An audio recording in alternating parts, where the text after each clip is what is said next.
বন্ধু নির্বাচনে 4টি বিষয় আপনাকে সবসময় খেয়াল রাখতে হবে। এক, যে আপনি যার সাথে মেলামেশা করছেন, অর্থাৎ যার সাথে আপনি ওঠা বসা করছেন, আপনার যে বন্ধু, সে তার কাছে বসলে আপনার দিন স্মরণ হয় কিনা, সে আপনাকে আল্লাহ এবং তার রসুল সম্পর্কে আপনার স্মরণ করিয়ে দেয় কিনা, অর্থাৎ আপনার দিনের কথাগুলো বলে কিনা, না অসার কথাবার্তা বলে। এমন মজলিস আপনি ত্যাগ করবেন যেই মজলিসে আল্লাহ এবং তার রসুলের কথা জিকির হয় না, অর্থাৎ জিকির মানে স্মরণ হয় না, অর্থাৎ কোরআন হাদিসের কোনো কথা হয় না, আল্লাহ এবং দিন পরকাল সম্পর্কে কোনো কথা হয় না, শুধু অসার কথাবার্তা চলতেছে। এই অসার কথা থেকে আল্লাহ তাআলা বেঁচে থাকতে বলছেন, ওয়াল্লাযীনা হুম আনিল লাগহি মুরিদুন। সমস্ত কথা কাজ অপছন্দনীয়, অন্যায়, অসার কথা কাজ থেকে আপনি বেঁচে থাকবেন। 1 নম্বর শর্ত হচ্ছে যে এমন কারোর সাথে আপনি বন্ধুত্ব করবেন যাকে দেখলে, যার সাথে মিশলে আপনার দুনিয়া ও পরকাল, আল্লাহ এবং তার রসুলের দিন সম্পর্কে মানে পরকাল স্মরণ হয়। 2 নম্বর হচ্ছে ওই ব্যক্তির কাছে যখন আপনি যাবেন আপনার ঈমান বৃদ্ধি পাবে, সে আপনাকে দিনের কিছু কথাবার্তা বলবে, আলোচনা হবে, মানে আখিরাতের আপনার ফায়দা হচ্ছে। তো বুঝবেন যে না, এটি হচ্ছে ভালো বন্ধু। এই 4টি গুণ দেখে বন্ধুত্ব করবেন। আল্লাহ তাআলা দেখেন, একটি আয়াত রয়েছে কোরআন মাজিদে, আল্লাহ তাআলা বলেন, আল আখিল্লাহু ইয়াউমাইযিন বা'দুহুম লিবা'দিন আদু।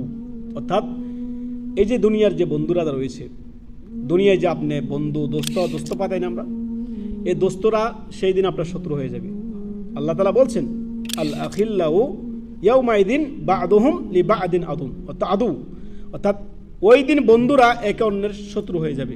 কেননা আল্লাহ তাআলা কোরআন মাজিদে, নবী সাল্লাল্লাহু আলাইহি ওয়াসাল্লামের হাদিস রয়েছে কোরআন মাজিদে, যে ওই দিন বলা হবে প্রত্যেককে, কিয়ামতের হাসরের মাঠে বলা হবে, যে যার অনুসরণ করতা ফালিয়াত্তাবি, যাও তুমি তার অনুসরণ করতা।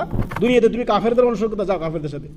হিন্দুদের অনুসরণ করতা, হিন্দুদের। যাকে যে অনুসরণ করেছে দুনিয়াতে, তার সাথে তাকে বল, যাও ওর সাথে তুমি, তোমার হাসর তার সাথে। রাসূলুল্লাহর একটা হাদিস আছে না, মান তাশাব্বাহা বিকাউমিন ফাহুয়া মিনহুম। যে ব্যক্তি যেই জাতির অনুসরণ করবে সে তাদের দলভুক্ত হয়ে অন্তর্ভুক্ত হবে, তাদের সাথে হাসর তার হবে। সুবহানাল্লাহ।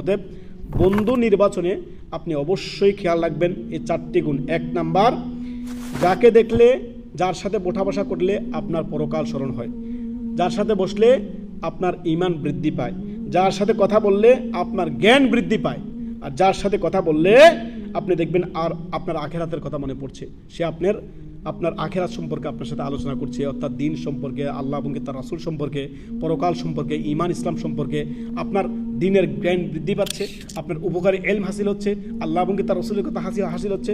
এই বৈশিষ্ট্যগুলো দেখে বন্ধু নির্বাচন করেন। বন্ধু দুনিয়ার জন্য, এই ক্ষণিকের জন্য করে লাভ কি, যদি আমার আখিরাতের কোনো লাভ না হয়? আমরা এখানে বসে আছি কেন? একমাত্র আল্লাহর জন্য।